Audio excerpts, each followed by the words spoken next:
Bien, muy buenas tardes, señoritas y jóvenes, queridos estudiantes. Hoy día vamos a continuar con los avances, vamos a llevar una gran cultura antiguamente que ha establecido, en este caso vamos a hablar de la cultura maya. Ya es una de las grandes culturas que ha quedado, tenemos muchos restos arqueológicos. Tenemos un resto arqueológico importante de esta cultura maya, ¿ya? Vamos a hablar de la civilización maya. ¿Cuál es su ubicación geográfica de esta gran cultura? Se ha extendido, nos indican, entre varios países que son el país de Guatemala, Belice, El Salvador, Honduras Occidental y los estados de México. Entre estos estados tenemos 5. Entre ellos están el estado de Yucatán, Quintana Roo, Campeche, Tabasco y Chiapas. Son 5 estados en los que ellos se habían extendido. ¿Cuáles también? ¿Qué hicieron ellos? Construyeron, nos indican, numerosas ciudades o estados independientes entre sí. Es como La Paz, Oruro, Potosí, ¿no? Tenían ciudades, dice que eran diferentes, eran independientes, tenían su autosustención de cada uno, pero nos indican que compartían, ¿qué? La misma lengua, la misma religión, la cultura y también su economía. Pero los mayas no tenían en esa época el concepto de imperio, porque ellos solamente se manejaban a través de estados. ¿Qué significa la palabra maya? Esta proviene de la lengua náhuatl, que significa antepasado, ¿ya? Entonces, maya significa antepasado. ¿Cómo es su distribución social? Su organización social. Aquí tenemos 5 estratos sociales. Dentro de ellos, el jefe máximo, que es llamado Halanch Winnick, que era el hombre verdadero, ¿ya? Este hombre, este jefe, es considerado como un dios para la cultura maya. Posteriormente venían los sacerdotes, llamados Anrincoop, que son los más altos del sol. Estos estaban considerados personas muy importantes porque ellos eran los que realizaban los sacrificios importantes hacia los diferentes dioses. Tenemos en un tercer estrato que son los nobles, llamados Almejenop, que son los que tienen padre y madre. Generalmente estos eran hijos de nobles. Ya tenemos aquí los plebeyos, que también están considerados los del pueblo, llamados Yalba Winnicoop, que eran hombres pequeños. Y por último tenemos a los esclavos. Estos eran considerados personas que eran destinadas a los sacrificios humanos, es decir, a los sacrificios a los diferentes dioses, a las diferentes deidades.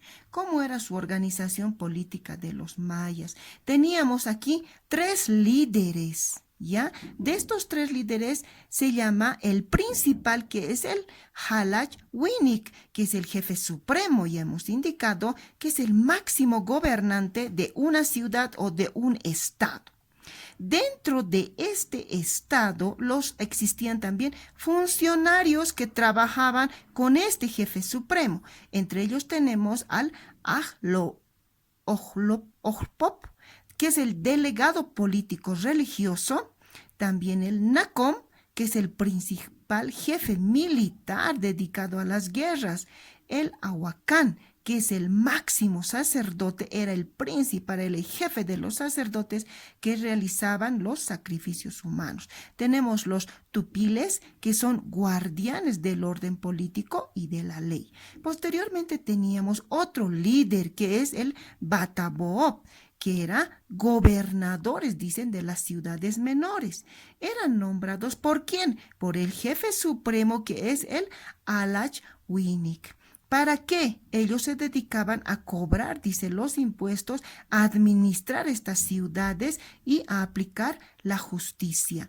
Como tercer líder tenemos al Kuch Kabob, que es el jefe de los barrios, ya es la parte más pequeña, la parte local, que rodeaban las ciudades. Tenían entre sus funciones la organización de los trabajos y la recaudación de los impuestos, ¿ya? Y estos impuestos iban ¿dónde? Directamente a la parte política, los que dirigían. También una cierta parte de lo que recolectaban se iba hacia la parte militar, que son los guerreros. ¿Cómo es su organización económica? Estos nos indican que se dedicaban más que todo, tenían una base en la agricultura, y para tener la agricultura tenían que tener tierras. Estas tierras dice que eran distribuidas, divididas ¿por quiénes? Por los sacerdotes. Estas tierras se dividían entre las comunidades de los campesinos, y quienes son los que administraban eran los funcionarios de la parte política. Estos vigilaban que las labores se llevaran a cabo de acuerdo con el calendario, ¿ya? Esto es una de las características que ellos tenían. Y los campesinos, ¿qué hacían? Entregaban, dice, al gobierno parte de su cosecha como pago a los impuestos, como tributo, ya que en esa época todavía no existía la moneda. Ya habíamos indicado que estos se dedicaban a la agricultura, ¿no? Entre las más importantes que ellos cultivaron y cosecharon era el maíz, la calabaza, el ají, el cacao, tomate, la pimienta, los porotos que ahora existen, el orégano y la palta, entre muchos. También una de las características de esta cultura era el tipo de almacenamiento que ellos tenían, llamados los chultunes o bodegas subterráneas, ¿ya? Ellos guardaban sus productos como resguardo, también como tipo almacenamiento. También ellos dicen que levantaron terrazas ¿en dónde? En las montañas. Construyeron canales de riego y aumentaron la superficie cultivable. Se hicieron esta cultura, ya eran autosuficientes, ya no dependían de otras culturas. Ellos ya no requerían, digamos, del dinero de otros pueblos, de otras ciudades.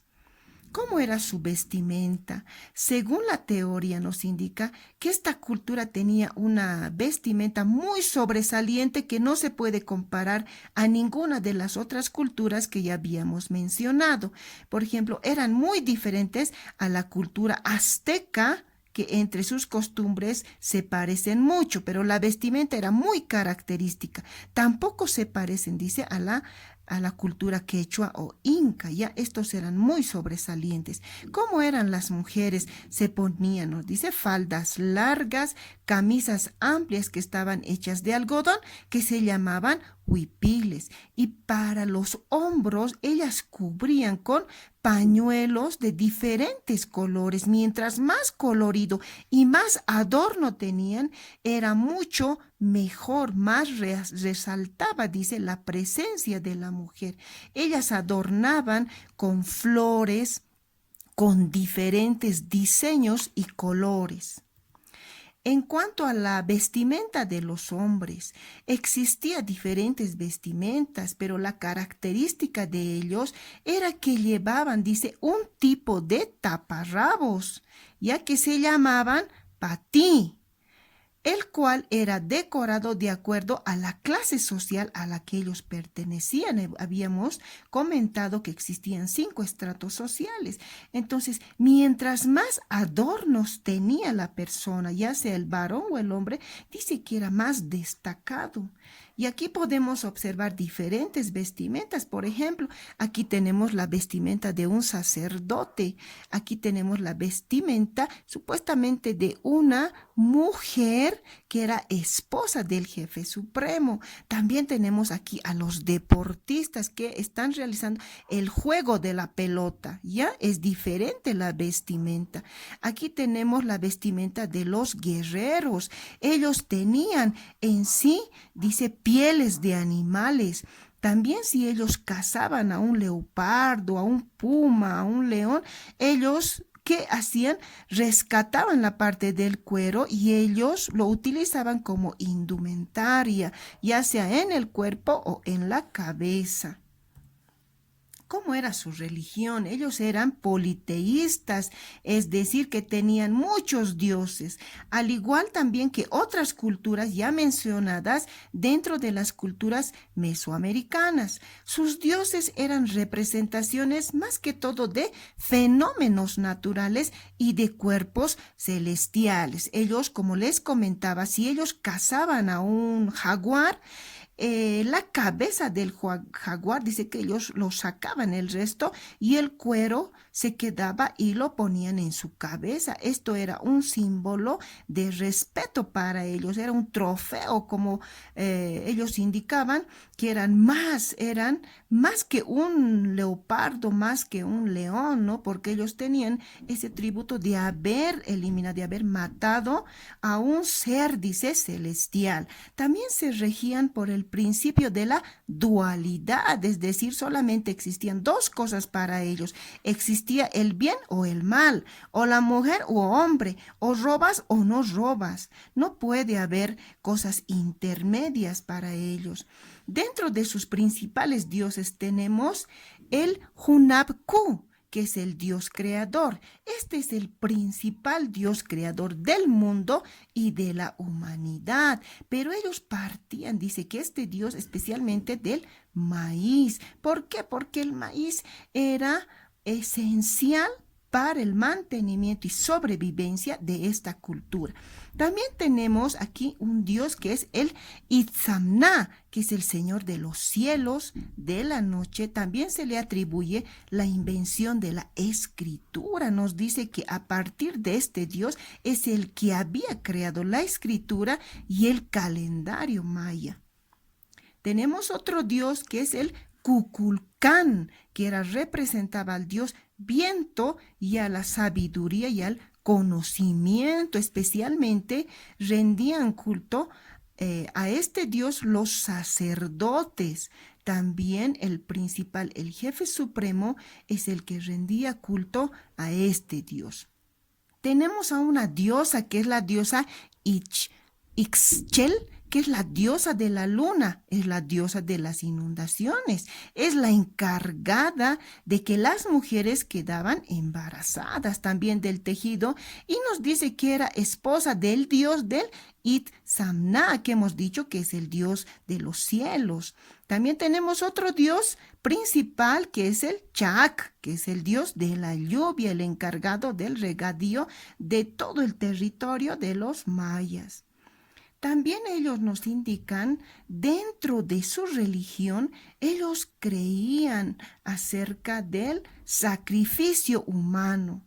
Los mayas creían que el descomunal gasto que realizaban los dioses se reponía con la sangre humana de los sacrificios. Ellos tenían que retribuir, nos dice, el sacrificio que los dioses hacían hacia los hombres, es decir, hacia los mayas, por las bendiciones que ellos recibían en cuanto a la cosecha, a la tierra, a las guerras, ¿no? Entonces, ellos tenían que retribuir a sus dioses ¿con qué? Con los sacrificios humanos. Los sacrificios eran muy necesarios para asegurar la existencia de los dioses. Quiere decir que si existía una inundación, un granizo o algún mal natural, ellos atribuían de que ellos no estaban realizando muy bien los sacrificios, ya que tenían que hacer más sacrificios humanos.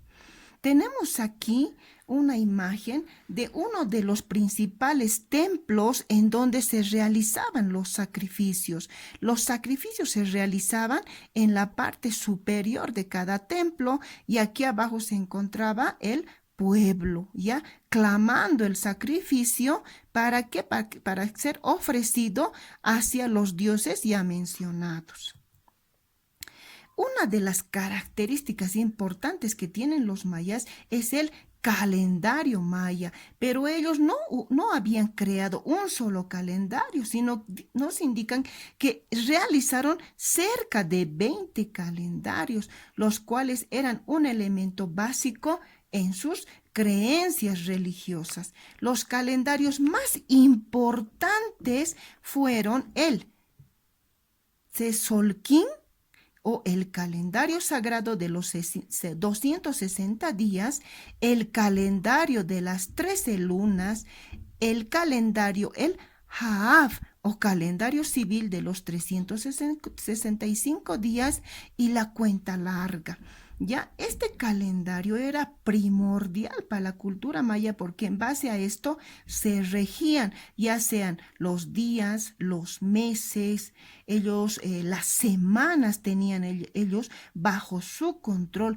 Incluso de aquí nos indican que habían tenían la creencia de que en el año 2012, de acuerdo a este calendario, tenía que ser, dice, el fin del mundo ya en el mes de diciembre, pero no fue, ¿no ven? No fue el fin del mundo en ese año que ellos habían indicado, pero esto era primordial para la sobrevivencia de esta cultura.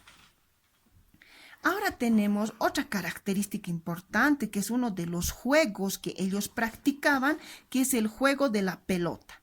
Los putunes y los toltecas, que eran pueblos, dice, vecinos, habrían sido los difusores de la práctica entre los mayas de este juego de la pelota. ¿Qué significaba? Simbólicamente la cancha que tenía en forma de H, muchos dicen en forma de H y otros dicen en forma de I.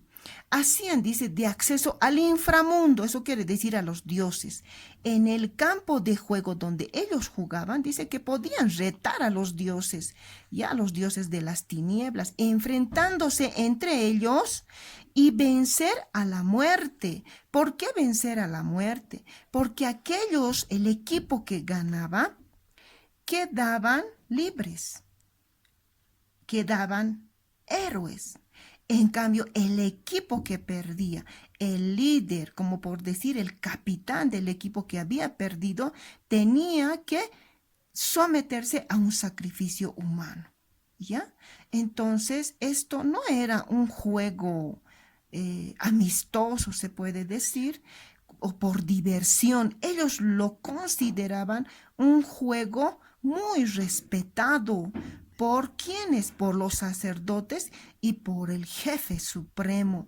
Entonces, ellos lo tomaban muy en serio este juego de la pelota. ¿Por qué? Porque era, dice, la lucha entre el bien y el mal. Entonces, ellos tenían que vencer. Y cuando vencían, demostraban que ellos podían enfrentarse a los dioses. Este juego de la pelota concebían como un ritual, ¿ya? Era un ritual para ellos. ¿Por qué? Porque al final tenía que realizarse el sacrificio humano. Representaba, dice, los orígenes del universo y pretendía reactivar los mitos de la creación del maíz. El maíz se encuentra, dice, en varias regiones, también en las vasijas, en la vestimenta, podíamos haber encontrado al maíz y también otros fenómenos astronómicos. Este rito era un rito de iniciación. ¿Por qué? Porque a los jóvenes que ya estaban llegando a la adolescencia, estos jovencitos tenían que iniciarse y les inculcaban, los hacían practicar este tipo de deportes, ¿ya? ¿Para qué? Para que se hagan ellos hombres. Se iniciaban para que sean hombres. También era un rito de muerte, ¿ya? Y de renacimiento. ¿Por qué? Porque decían ellos, si es que yo muero, mi Dios, o sea, yo voy a estar con mi Dios. Ya por eso ellos decían, yo voy a renacer, era un renacimiento para ellos, que legitima la acción militar también, ya, y el poder político. Estos hombres que que realizaban este tipo de juegos generalmente, dice, pertenecían a la parte militar y también tenían un poder político. Esta lucha de jugadores puede presentar, dice, el encuentro entre gemelos, es decir, entre Popol Vuh y los dioses del inframundo. Ellos no decían que se estaban enfrentando a personas normales, sino que se iban a enfrentar a dioses y dioses del inframundo. Por lo general ¿qué utilizaban para este juego? Utilizaban una pelota de caucho y golpeaban, dice, ¿con qué? Con partes especiales que son la cintura, las rodillas, los hombros y los codos. Ellos no utilizaban para nada los pies ni las manos. Era una regla sagrada para ellos. El objetivo del juego era, dice, hacer pasar por un anillo delgado que se colocaba en una de las paredes del campo, tenían que hacer pasar ¿qué? La pelota. Miren, la pelota de caucho. Era tan difícil, no sé, para nosotros en esta época puede ser muy difícil el de manejar la pelota, ¿no? Con la cintura, con los hombros, con los codos, ¿no? Y el de que ingrese esta pelota a través de este círculo. Ya esta era la cancha que ellos denominaban la cancha donde iban ellos a desafiar a los dioses. Dice, en forma de H o en forma de I. Esto ahí, miren, en forma de I también pueden decir, hay varias teorías donde dice que era en forma de H. Bien, los mayas también elaboraban sus artesanías, ¿ya?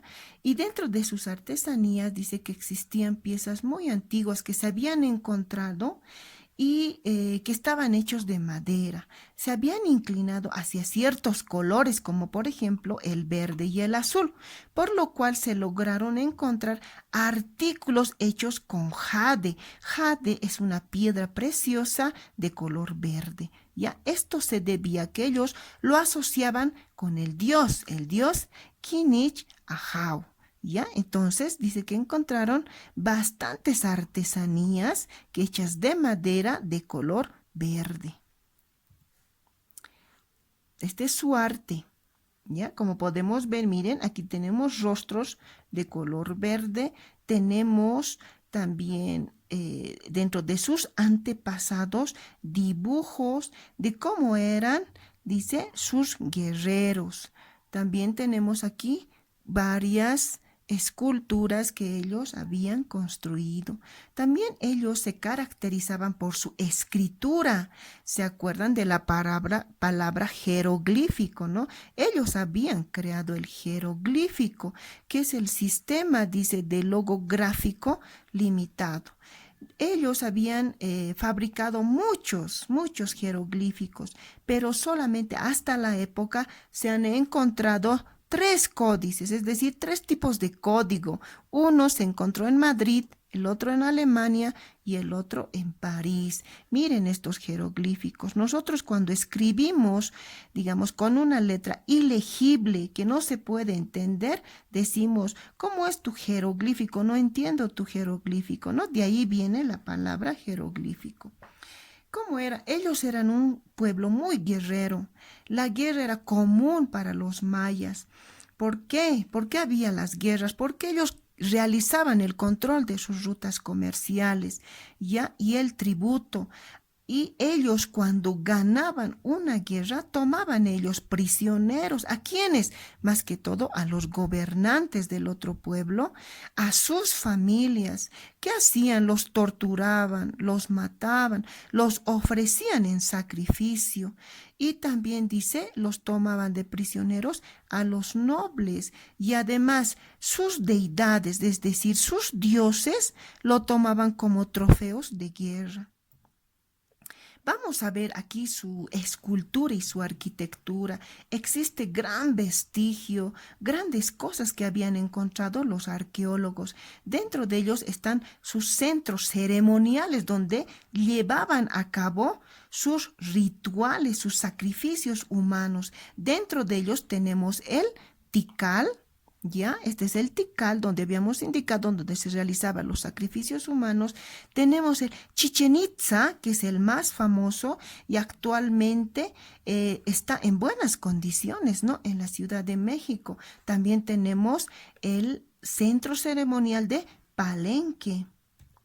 Y aquí tenemos un templo grande, ya que es el templo de los guerreros y las 1000 columnas. Como podemos observar, aquí existen muchas columnas donde nos indica representaban aquellos guerreros que habían ido a pelear en las guerras en representación de su pueblo, en representación de su cultura, ¿ya? Y estos eran, dice, en honor, dice, lo ponían estos monumentos en honor hacia los dioses que ellos tenían.